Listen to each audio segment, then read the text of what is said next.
Dear friends, I know that you probably in everywhere. I know besides in United States, I also think that, many of you probably in China, in Asia. But anyway, welcome. Welcome to the fifth North America International Carnival Fiesta series activity. Our forum is on human being and the nature world. And I believe we are the first panel focused on faith and the wisdom of life. We have a great honor that to have two speakers. One is Rinpoche, the other one is called Master Deru, and I am the moderator. So first one, I would like to kind of give the layout of tonight's panel. We would like to have a first round to have two speakers, maybe spend 10 minutes for each of you. And the second round, going to have you kind of have a dialogue. You can comment on each other. Maybe at that time, I also can do my own presentation as well. And then the third round will be Q&A.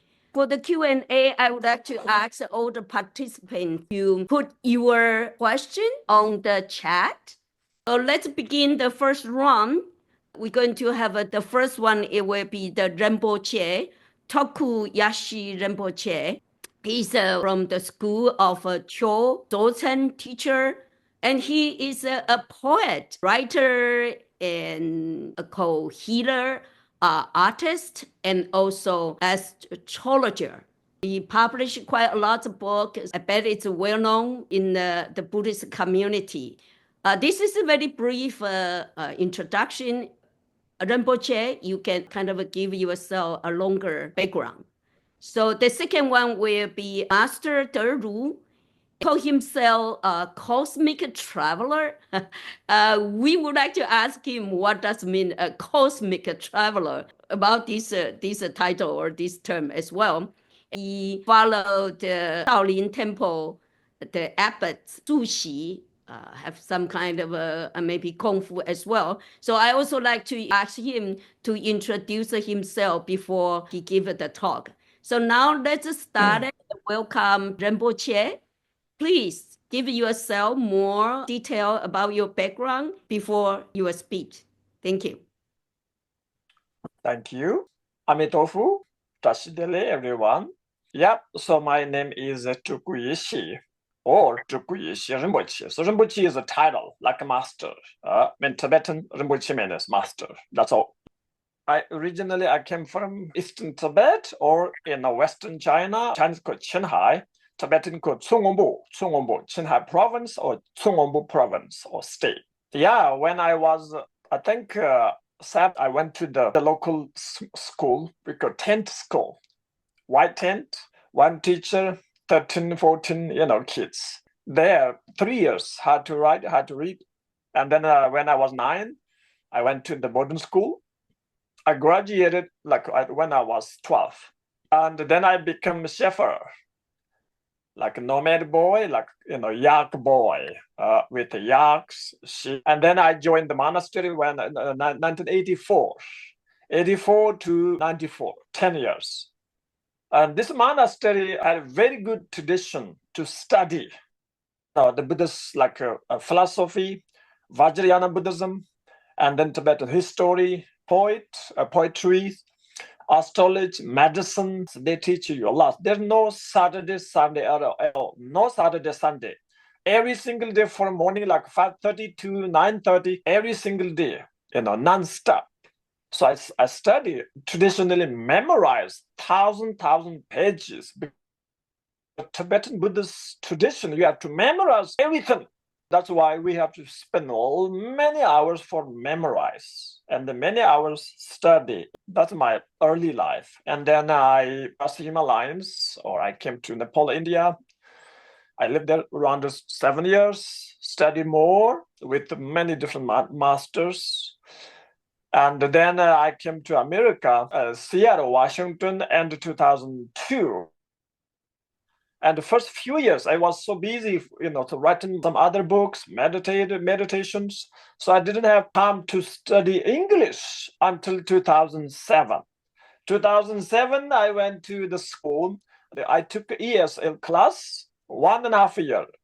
Even this school, I didn't have much time to like study English. I took only the evening class, 2.5 hours, 7 to 9:30 something. So that's my English background. That time already I was 37 years old. So that's why my English is very, very limited. I learned English very late. Today, I'm sure my English is the worst one.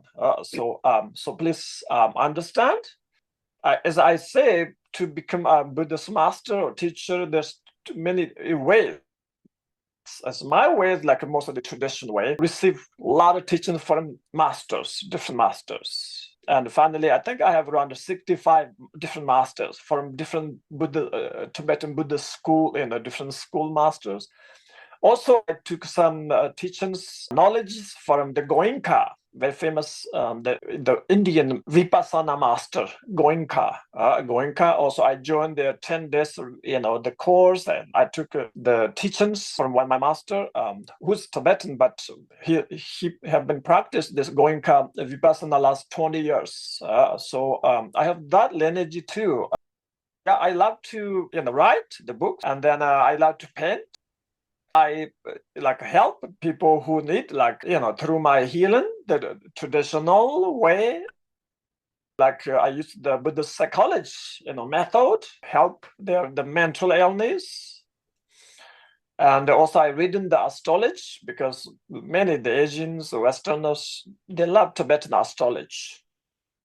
As today's topical, the faith, what's the life of wisdom. Since I was very little, I learned the power of faith because from my beloved mother, she's amazing, not only a religious lady, compassionate lady, and a faithful lady. I learned lots about the wisdom and the compassion from my mother. And then I learned lots about wisdom or education from my father. And then later, I learned more the knowledge or wisdom from my boarding school, elementary school teachers, and then later the Buddhist teachers. I met more Buddhist teachers, and then I learned more and more and more about faith and the wisdom. So until now, my Eastern life, my Western life, every single day, my life spent with faith or devotion. Sometimes we call faith, Tibetans say tepa. Sometimes we English, faith, devotion, I don't know what's really different. Tibetans say tepa. You believe something. Why? Because you investigate through your wisdom, not blind faith. This is I learned from my parents, later from the school teachers. And then later, I learned from my Buddhist teachers. Always your faith, you have a faith. You must have a faith. Doesn't matter you are a religious person or not. You're artist, maybe you are, doctor, or maybe you're, astrologer, healer, poet, whatever. You must have faith with the wisdom. These two, faith and wisdom, for me, both eyes, ears, arms, legs. Since I woke up until I, go to bed, I have both equally, faith and wisdom. In Buddhist terminology, many times we say devotion or faith, devotion. Tibetans say tapa now. No, nowadays, mostly they translate devotion. For me, I think everyone should have these two. If you have faith and if you have wisdom, then you have both eyes. You can see well, and you can have more the happy life, joyful life. When you are facing challenge, if you have faith and if you have wisdom, it's very easy to face the challenge. Very easy to solve the problems.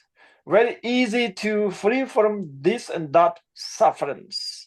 If you have this faith and the wisdom, they are really, really like your right and left arms. They are we call union, like yin and yang, union.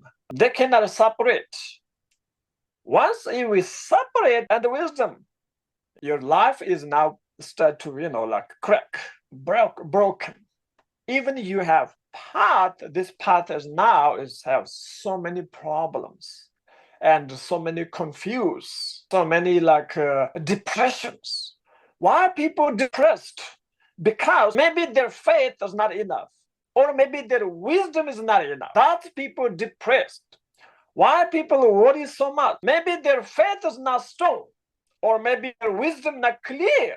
That's how people worry. How people got sick easily. Same thing. Maybe, maybe your faith is not enough. Maybe your wisdom is not enough. Why people cannot keep the relationships longer? Same thing. Maybe your faith has problem, or maybe your wisdom has a problem. That's why divorce, separate. That's why people cheat each other. Okay. And then different, nations, same thing. There's a problem between different countries, different nations. Same thing. It's a problem. Wisdom. The universal, the way of life, we need faith, very strong faith. Because the wisdom, this faith must create or produce or, with the wisdom. Always with the wisdom, not blind faith or ignorant faith with ignorant. We cannot do this. So you cannot follow someone or you cannot worship something with blind faith, ignorant, because really maybe you're happy with your blind faith. You worship him or her or something, but later you suffer. It's totally like alcohol. You drink alcohol, you smoke a cigarette, too young, maybe half hour, you feel good, when you smoke cigarette or when you drink alcohol, but later you suffered. Like exactly this. Same thing with the drug, like many drug, there's a lot, You can see how many people, American people suffer in Los Angeles, New York, Seattle. The new drug, last 5 years, unbelievable. Temporarily they feel good, but it's totally destroyed your body, your life. Same thing, if you worship something blindly, without wisdom, you suffer. Sooner or later, you suffer. Okay? Doesn't matter, it's a god or religion or a politic or someone here or there. If you worship, if you believe, you must have wisdom. First, investigate, and then you can worship. Then you can, have faith, because now there's light. Your faith have light. You can see, because you can see where you're going, what are you doing. This is my life. I remember since I was very little, always I want to investigate. Why, when, how. I remember when I was 7 years old. One day I was with my, the family animals, the yaks. Suddenly I thought, where I came from? I look at my body, where I came from. I didn't know. There's huge fear because I couldn't find the answer. Where I came from, who I am, what is this? What is inside this body? I was 7 years old, but still I want to know. So that means where the wisdom come from? Of course, there's huge causes of the wisdom. You can ask questions. If you're Buddhist, ask questions. If you're Christian, ask questions. Okay? If you're non-believer, same thing. Ask questions. Why? What? When? Always make you bring your knowledge up. Sharp. That is wisdom. Okay? Wisdom. If you have the wisdom, then your faith can save you more happy life. If you lost your wisdom, your faith bring more sufferings, problems. So that's my experience, also my background. I try to every day spend every day with faith and wisdom, faith and wisdom.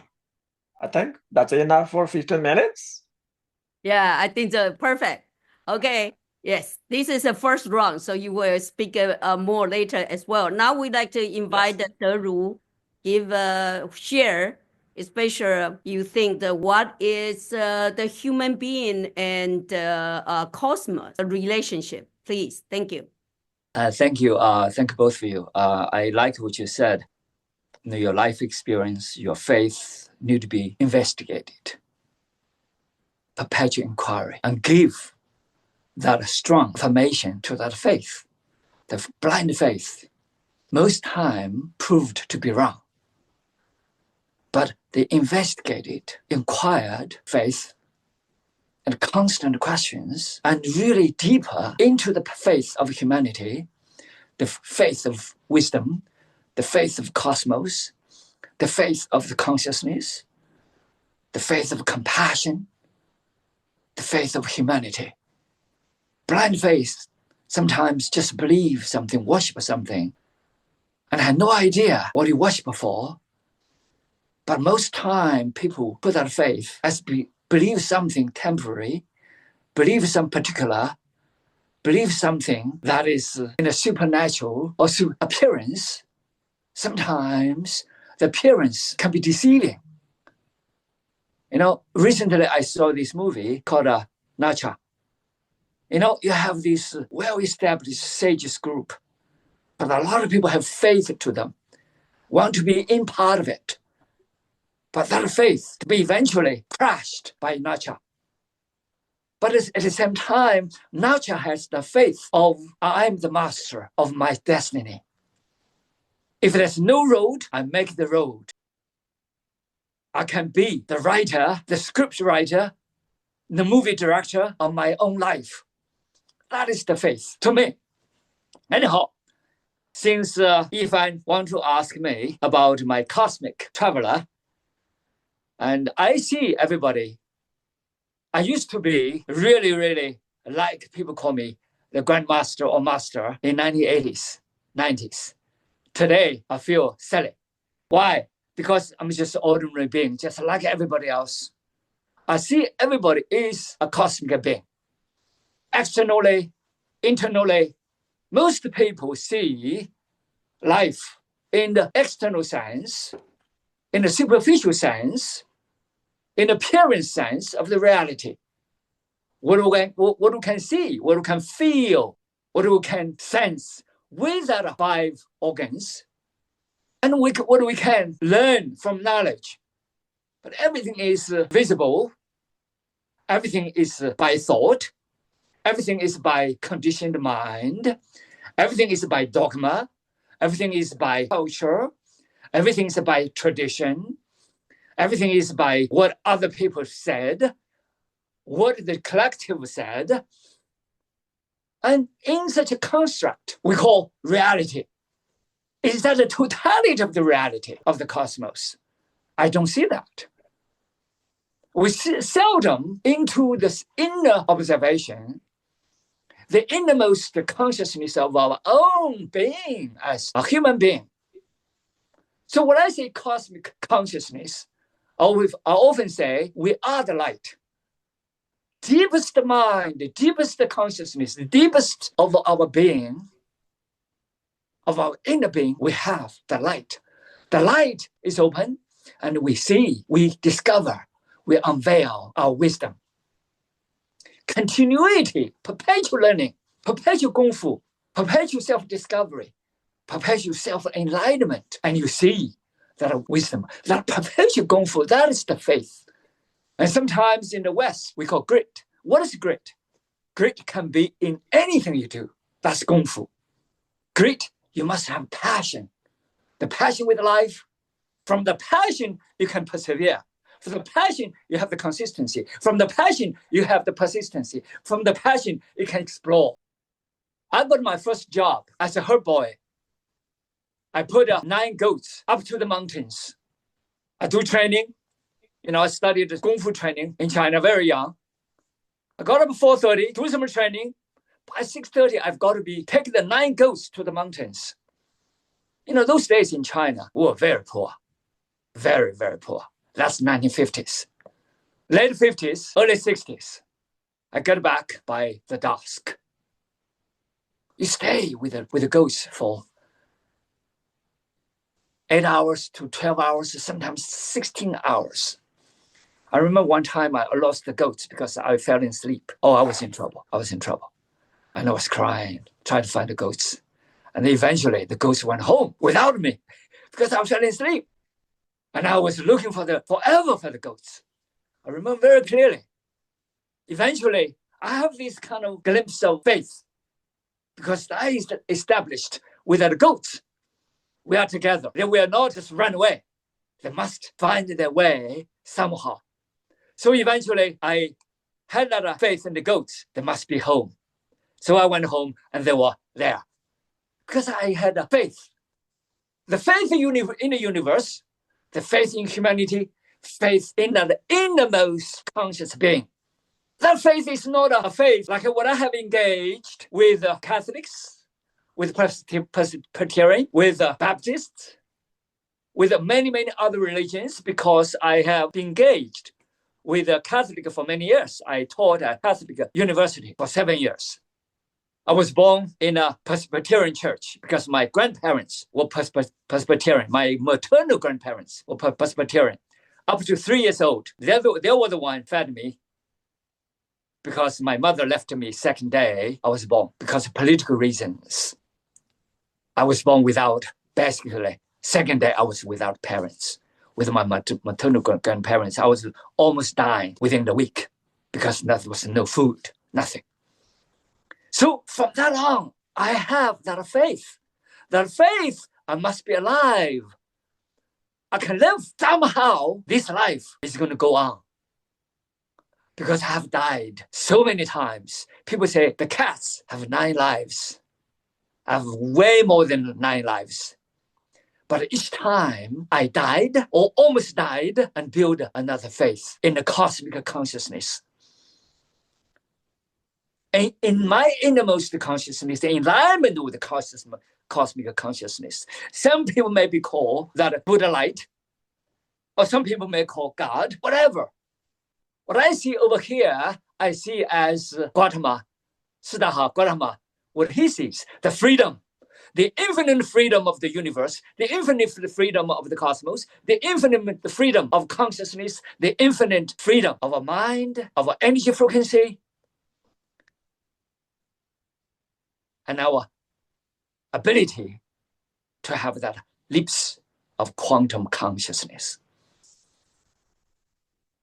To transcend beyond death, beyond disease, beyond the framed religions, framed the mind, framed the cultures, framed the traditions, but that oneness connect all. That oneness penetrate all. The oneness of all of us as a being, as just not just a human being, but all conscious beings. That's why I say I'm the traveler of consciousness, because life is a journey of experience. If you experience the life, it's a journey. Not just the earthly life, not just the Alabama life, not just the New Orleans life, not just the Atlanta life or Shaolin Temple life or Anhui life or Beijing life, but the life of the universe without locality, transcend beyond space-time. And that is consciousness. Quantum physics already give that evidence of quantum entanglement. Doesn't matter millions and millions of billions of years of light in space-time, what you call cosmology. But that information entanglement is always exist. So that's what I call cosmic, inner and outer, both. So that's life of cosmos, inner cosmos and external cosmos. So I came here to the United States 1980s. I studied English as a language. But before that time, when I was studying China, that's in the late 70s, I have no idea what English was. I had no idea what Chinese was, because my friend told me, you need to be literate, because don't study English, want to go to college. You are 3rd grade, you don't even know Chinese.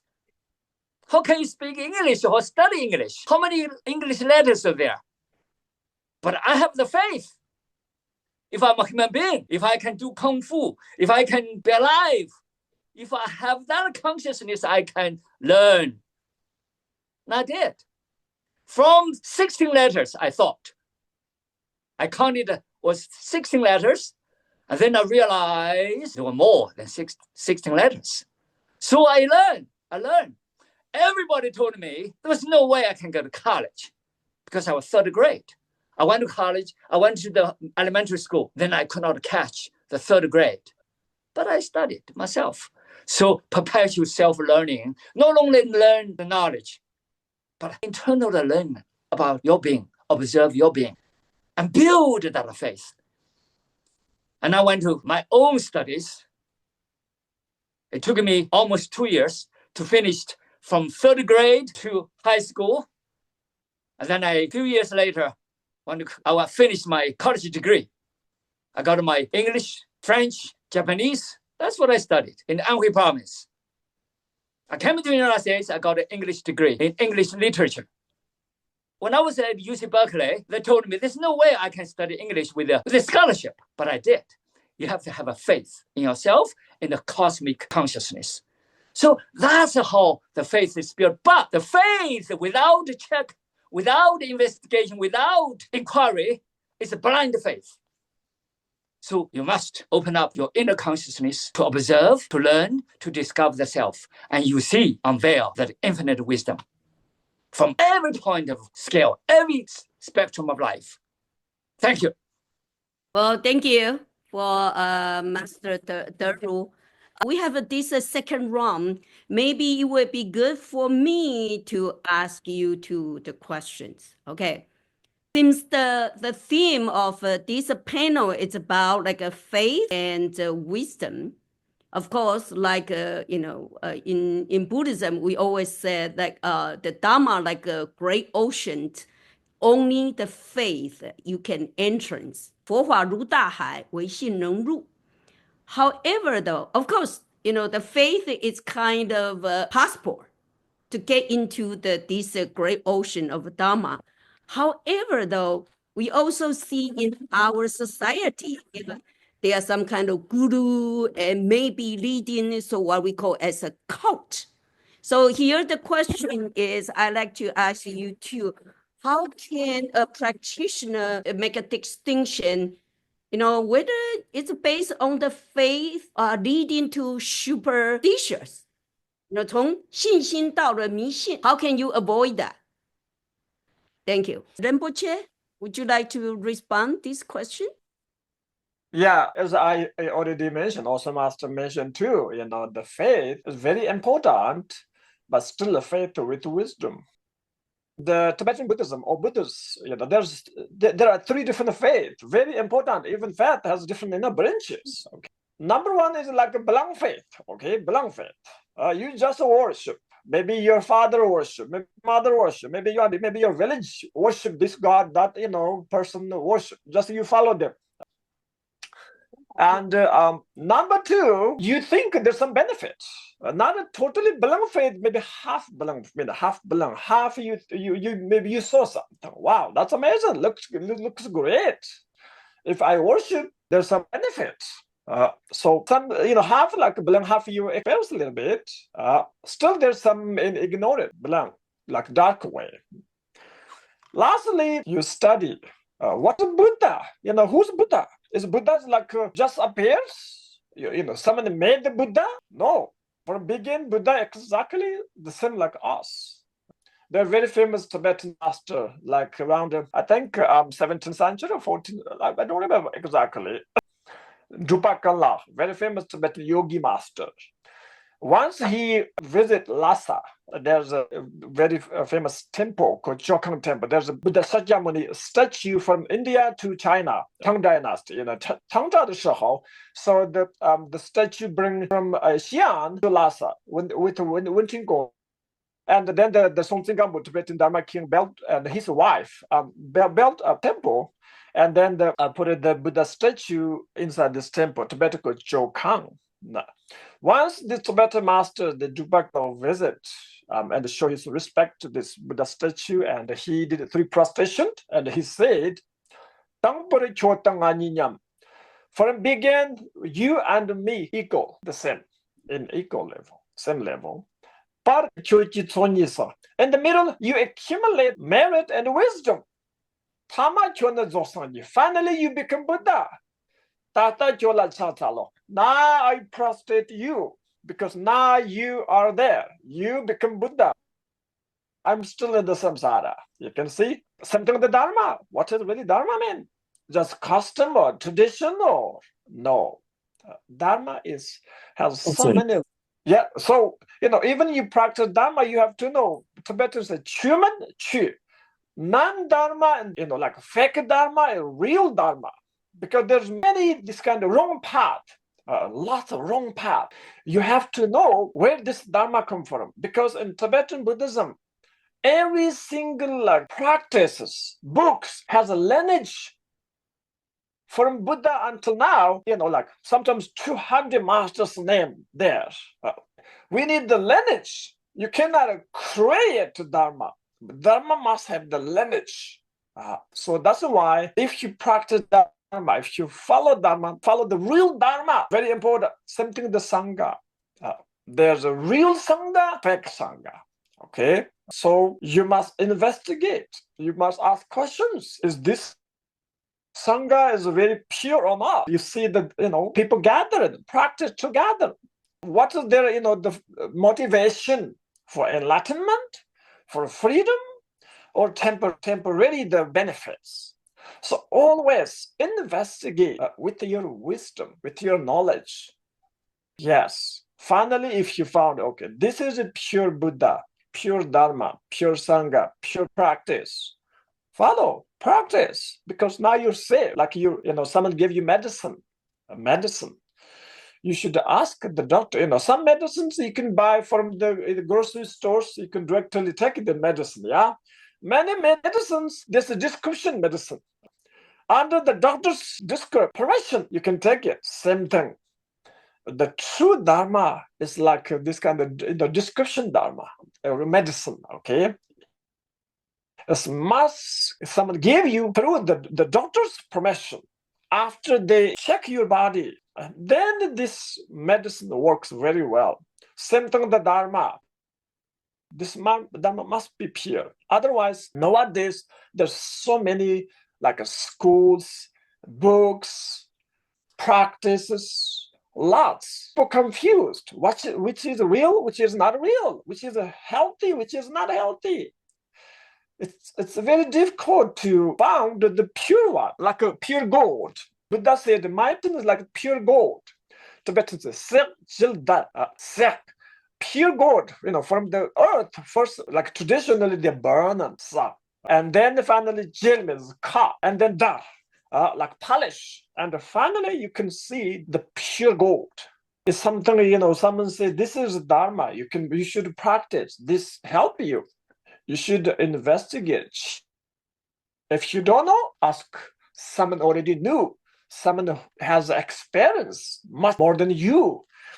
Ask questions. A lot of people, they don't ask someone has the education or experience or knowledge. They only ask some local people. Then they follow it. Then they believe. That's very dangerous. Very dangerous. For example, if they go to the temple, if they have some questions, many of them, they don't ask the master. They ask some, Sangha. Then that's all. Then they believe. Don't do that. Ask the master. Very important. Who has 30, 40, 50 years experience and knowledge. Ask the master. Don't ask the local Sangha. You have no idea. This person totally new or only a couple of years. We cannot do this. The Theravada tradition, the monks, nuns, when they have question, when they're in the doubt, maybe right or wrong, they should look at the Vinaya. Okay, the Buddha's teaching. If Buddha's teaching say yes, they say yes. If the Buddha's teaching say no, they say no. You can see, because the Buddha teaching from the Buddha's knowledge, wisdom. And not only Buddha's wisdom, after Buddha passed away, 3 times, 4 times, his followers collect. Remember, historically, who collect first 3 times? Only Arahat collect Buddha's teaching.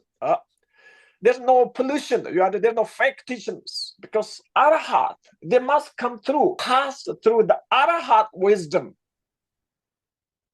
So that's why the pure Buddha's teaching is very important. Study pure Buddha Dharma. Follow the pure Buddha Dharma.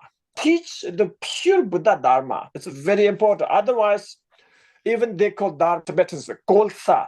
Gold salmon is like you drive somewhere, it looks the path, the road, it looks good, like a flat, but there's lots cracks, lots rocks here and there. It's broken your wheels and very dangerous. So that's why we must have the knowledge. We must follow. We must study with someone learn lots, someone meditate a lot. Someone has perfect master, and then our dharma life is meaningful. Otherwise, I can see millions of people lost the path. They follow the wrong master, wrong dharma. That's very, very sad. Very, very sad. I think that's only I want to say. Thank you, Rinpoche. You give a very systematic, the label, how to distinction what is really the faith, the true faith. And remember that in the Kamala Sutra, that the Buddha also mentioned that you don't just believe it because neighbors say it, or even he pushed it, said that you cannot just believe it because your teacher said it. So I was very inspired by the Buddha's very open and critical attitude, and also very scientific attitude toward truth as well. So my advice to people always said that you can doubt about your teacher, especially when you approach to the temple, guru. You can doubt about it because if it's really, like you say, true gold, it's always a gold. 所以我这里面就讲到有一部经叫《卡玛》的这个经典，它里面甚至就是鼓励大家，甚至对你的老师也是可以怀疑的，因为呢，真金不怕火炼。好，now let's turn into the Master Daru. What will you tell people how to make a distinction about faith or just blind faith, superstitions? I don't see any decision to be made over here. And what I see is very clear when the so-called, for example, a lot of Buddhism believers and worship, but do they really understand the insight to observe the insight of Buddhism? Let's say from Siddhartha Gautama, he went to many, many temples, but he sees the stagnation, the set of beliefs, the set faith, without investigation, without inquiry, is not what he wants. So eventually, he wants to see from the within, that freedom. He went through tremendous vicissitudes, tremendous journey. Eventually, he sees within himself, not just a particular self, that a cosmic self, what I call, that Buddha, that wisdom within. Not just the teacher tell you what to do, or only any books I call second man and second woman. If you just read books, you're second man. Because somebody else wrote books. You just listen to one teacher and yourself the second man. Because you listen to others. But you yourself as a being must have that perpetual inquiry. Just like what Rinpoche said, the consistent inquiry, that question. Critical mind is the key. One of the good things about Gautama is do not just believe. Do not just believe. Observe, see, not only just with the five senses, but go beyond. Many faith beliefs can be disproved, overturned, just like science. Scientific theories, many theories have been penned down and overturned. New theory coming up.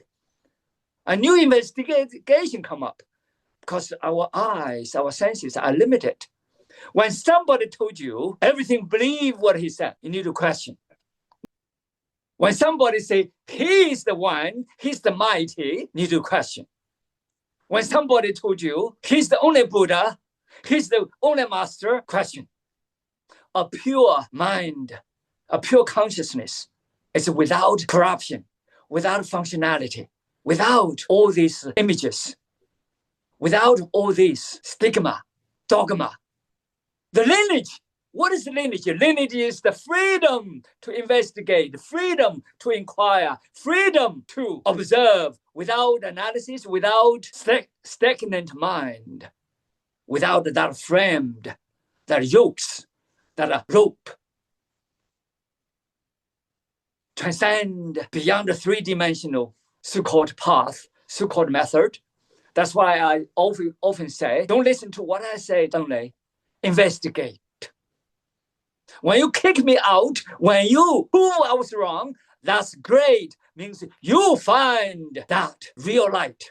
You find that real wisdom. You find that something within, because you already have. The healing, for example, I have investigated, I have assisted, I have shared with millions of people. We have so many people who have different diseases, disregard cancer or diabetes or other cardiovascular diseases. But I didn't help anybody. It's each individual has that infinite potential, that healing capacity, that immune system. Each person is endowed with that infinite potential to heal oneself. But sometimes we forgot ourselves. We depend on this, we depend on that. We listen to that authority. We cling to certain authorities, certain experts. Faith in yourself. Anything taught, any knowledge must be investigated, must be tested, must be inquired, because there's no truth can be told. But when the truth is told, it's somebody else's interpretation of that truth. Explore with open mind. And you will see there's no such guru you must depend on for everything in your life. When somebody gives you such a rope, when somebody gives you such a yoke, when somebody gives you such a stigma, when somebody gives you that cage, everything you must listen to me without investigation. Question. Thank you.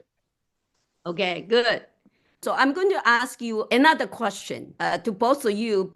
I mean, since this conference on the we human being and our world nature, of course, Chinese has called 天人合一, heaven. But the heaven literally means the nature.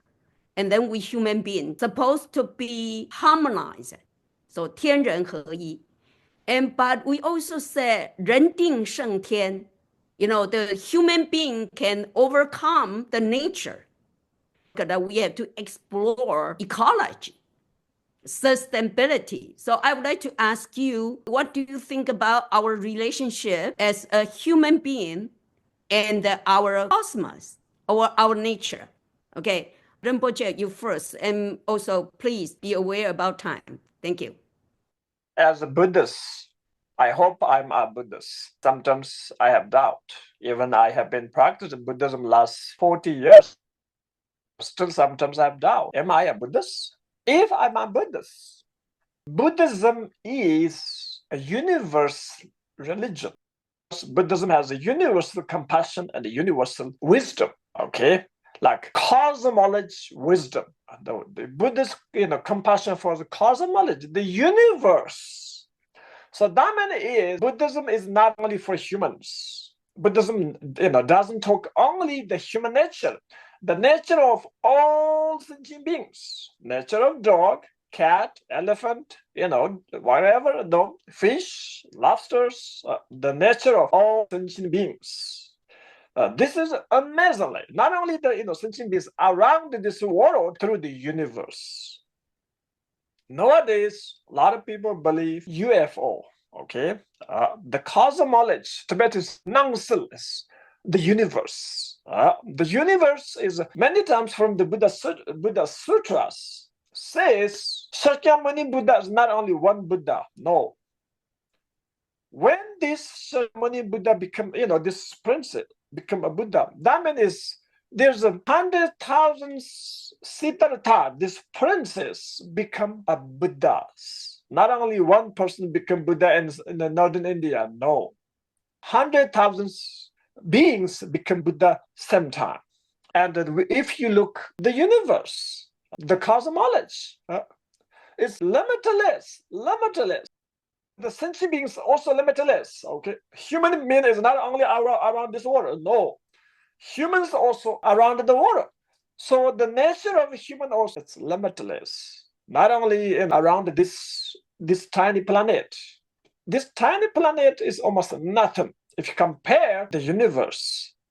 That's, for me, I'm so happy because I found this amazing religion, the Buddhism, the Buddha Dharma, which can open in our mind, our heart to the universe, to the cosmology. This limitless, the universe, unbelievable. And the nature of the mind.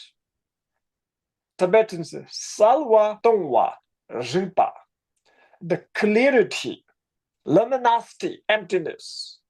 We humans have this, the nature of mind. The mosquitoes has exactly the same. The Buddhas has the same thing. Bodhisattvas, the same. The nature of mind, there's no difference between Buddha and dog. Okay, between human and mosquitoes, there's no difference at all. So I think that's the essence of Buddha's teaching. The essence. That's I think why Buddha started new religion 2,600 years ago, 500 years ago. Why Buddhism is different from other religions? This is the identity of the Buddhism. The nature of all sentient beings, same, equal. This is the only Buddhism talking about. That's why I feel so lucky. I really, really so lucky because since I started to learn Buddhist philosophy, amazing. Especially the mind-only school and the Madhyamika, the middle path, such very close to the also the scientific theory, like quantum physics is. So it's opened the heart. And before I really, really made the Buddhism, it's beautiful story. 1980 or 81. One night, the summer, that time most Tibetans live in the tent. We move seasonally, okay, because we need grass for the animals. That the place was the summer place. The Tibetan nomad, the ladies finish, milking and things almost like 9 p.m. And then we start to eat dinner. And we started to eat dinner. Suddenly our dog barked unusually outside the most Tibetan dogs outside because they have to protect the animals. Yeah. It's already dark, around 9:30. It's like July or June. My mother told me, son, can you look outside? What is someone coming? What is it? I just went outside and look around. I couldn't see anything, but our dog barked very, unusual. Then I come back and I told my mother I couldn't see anything, and I don't think so. There's someone coming. And then we continually eating the dinner, but still the dog unusually. The mother said, again, can you look again? What happened? Something happened there outside. And I went back there and looked around. I couldn't see anything. And then I saw the dog. I look at the dog looked up. And then I look up. Unbelievable. In the space, and the huge something phenomenon is there, like a huge. Look like the size like New York City. I don't know how many miles away, maybe 15, 20, 30, 50 miles away. I have no idea, but it's there. Huge. As so many windows and the lights. Huge phenomenon in the middle of the sky. And then I called my mother and my 2 brothers. Something was there. And then my mother and brother came, they look, oh my God. I asked my mom, what is it? My mother said, no idea. Just pray. We just pray. We have no idea. And the energy is so strong, very deep and strong energy. We couldn't really, after 5 minutes where we look, we really couldn't move much. So powerful. But still is slowly move. After maybe 3 hours, and it's almost like move behind the mountain, the western mountain, but still there. And then we're so tired, and my mother said, okay, we have no idea, I hope we're safe, go back. And then we just back to the tent, we sleep. From next day, nobody talks. Okay, something happened last night. There's no radio, no newspaper, no phone, cell phones. Yeah, the wind nomad. But after many, many years, especially after I came to America. Then there's a UFO, like a lot of videos, photos, pictures, informations. You can see the universe, the cosmology is limitless. There are something, there's so many sentience there. Sentient beings there. We connect each other. We connect. Because we need each other. We need each other, especially Buddhist theory, in Buddhist belief. We say, the will of life, birth or death. I become your mother, you become my son. All beings, like, we connect each other. So Dhamma is the nature of mind also connect. The Buddhas, ordinary people, humans, dog, cat, we connect. We always connect. Some they believe like one consciousness. Some believe like, no, not one consciousness, but one connection, one big circle, the nature, then connect each other. For me, I believe everyone has their own nature of mind, but connect each other. That's what I want to say here. Okay, good. Well, I like to make a note that many people ask that if Christian or Muslim can become a Buddha. Let's keep in mind that in Buddhism we do have a Pratyeka Buddha. Pratyeka Buddha means an enlightened one without learning the Dhamma from the Buddha, just from the nature. So keep that in mind. That means it's not just a Buddhist can attain the enlightenment. You don't have to be a Buddhist to attain the enlightenment. Okay. Secondly, so Rinpoche, you are the witness of UFO. I believe. Yeah, good. We'd like to give us some minutes, but Master Daru, please do not exceed 10 minutes. Please make it short. Okay, I also like to end it on time. Thank you. Thank you. I would like to continue Rinpoche and words and the connection, the interconnected universe, and then the phenomenon that is manifested in the universe. The so-called heaven, earth, and human being connecting is the interconnection. We're all one. Of course, we see the multiple manifestations, millions of galaxies, billions of galaxies, trillions of solar systems. That's already expressed, actually, in the Buddhist doctrine. So without observation from the material cosmic cosmology, but that is the observation from the internal consciousness. How Gautama observed that 2,600 years ago. That's from the inner observation. Because from inner observation, we see that in the innermost consciousness, we are all in resonance. We are all in connection with all that is. The appearance of cosmology, the visible cosmology, the visible life, Earth, solar system, galaxy, black holes, or groups of galaxies, or the Big Bang, or beyond the Big Bang. Those are what we see is from the physical point of view, from visible cosmology point of view. But that's another invisible. Invisible space. And just like you said, that space, that infinite space, like bigger than New York. That space, a lot of people don't see space as that important, but that space doesn't mean material. Yes, probably it's no matter. There's not material in that regard, but that space is infinite, full of infinite potential, can be manifested in infinite ways. It doesn't have to be the earthly regarding, the earthly people thinking with the earthly mind, but can you beyond the earthly three-dimensional world of the mind, that frame of thinking, you may see beyond that. That's what we see sometimes. We see that cosmology, that consciousness is way beyond human being.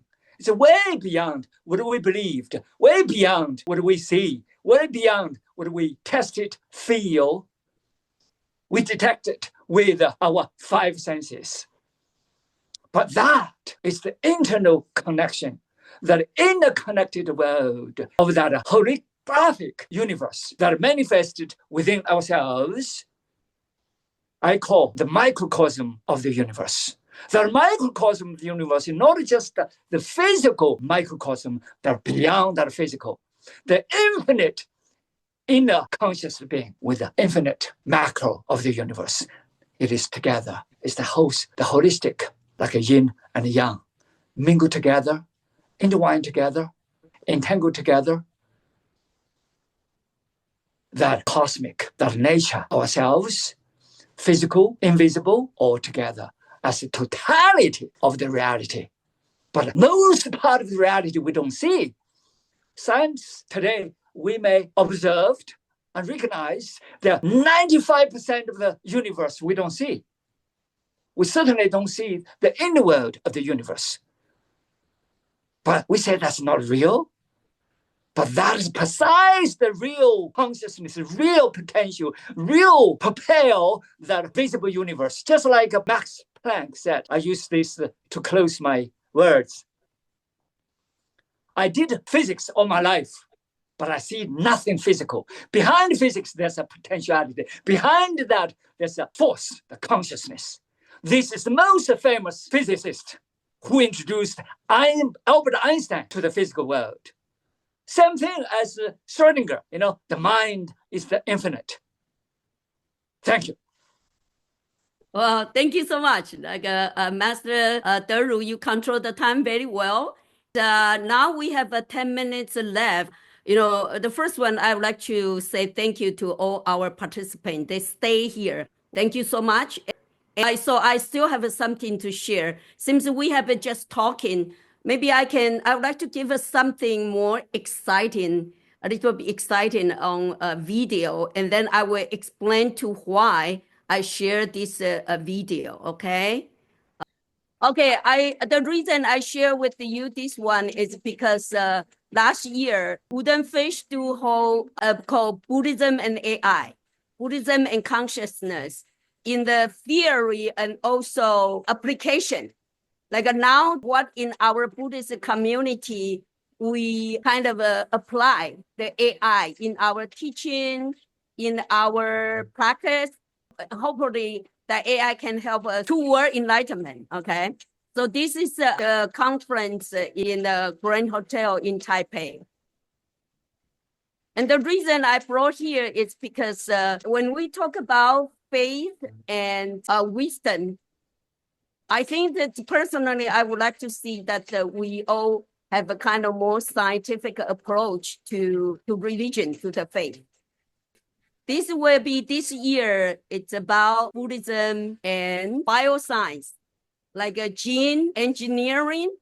And we will talk about how the AI and biotech and also embryo. Right now in science, come out with an embryo. I think it's going to challenge the Buddhist teaching in Paticcasamuppada. Talk about the three factors. You need a mother, father, and then the consciousness in order to have a life. I think this what science doing, it's a challenge Buddhist teaching, okay? So that will be for this year. I don't know whether you guys can see it. This will be this year for Wooden Fish going to hold a conference. Is it in Taipei again? Yes, it will be in Taipei. You guys are welcome. Okay. It started from 2017. I started, we call Buddhism, Science, and Future. And then the first year, it's all this robot and then virtual reality. And then later we have kind of life science as well and neuroscience. This year will be our sixth Buddhism, Science, and Future.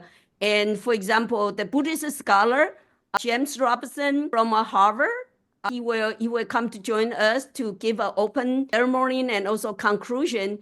What I'm trying to tell people is when we talk about the truth, it's very important. I think that in Buddhism, the sutra is almost like like a code, CODE, 密码.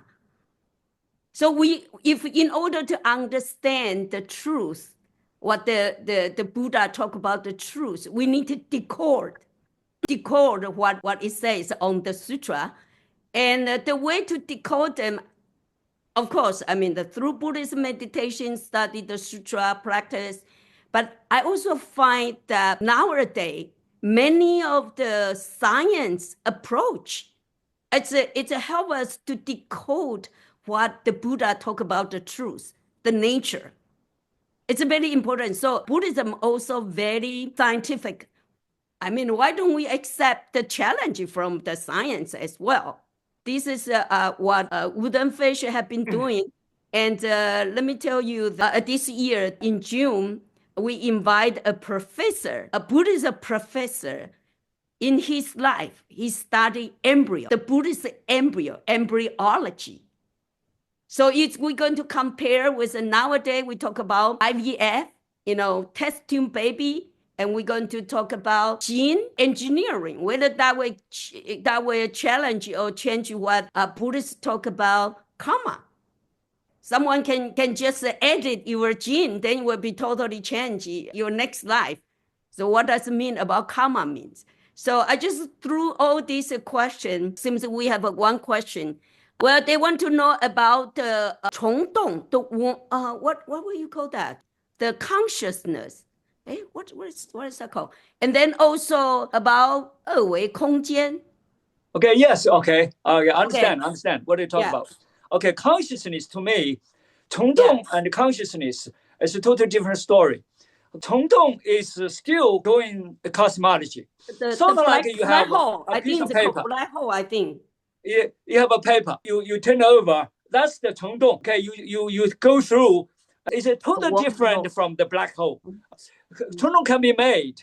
Okay, a black hole is the galaxies and a lot of galaxies together. 虫洞 is something you can make. Human-made 虫洞. That's how the cosmic traveling, how other UFC come to the United States, or come to China, or come to different countries. That's why our Rinpoche, why he witnessed a UFO and the phenomenon. So what I see is the 虫洞 is totally different from what we talk about consciousness. Consciousness is without space-time. It's beyond the space-time. That's why I call it transcend beyond the space-time. Space-time is a locality. Space-time, you have visible cosmos. Even 虫洞 is much shorter. However, it's still within the frame of space-time, within the frame of cosmology. Okay, they're totally different story. Okay, one is a physical world, one is a conscious world. They're totally different. Thank you. Okay. Well, because of time, and of course, I mean, this is a big issue for this panel, human being and world nature. I don't think that we really talk about sustainability. But if you allow me to do kind of promotion, I apologize for that. That Wooden Fish, we also started a called Buddhism and Sustainability. We do have farming Zen. Like we invite the student really go to the farm and also combine with the meditation, food security. And what we also going to do will be this August in South Africa. Okay, we're going to have a farming Zen as well. For this Buddhism and gene engineer, of course, you are welcome to come to Taiwan to participate. It's June 25 to 27. If you cannot, at that time, we will have a live streaming. So just keep an eye on that, please. And finally, I would like to say thank you so much for Rinpoche. You share your wisdom, and also for the Master Deru. Thank you. And we end up on time. Thank you. Thank you so much. Thank you. Thank you. Good night. Thank you. I have to say good night.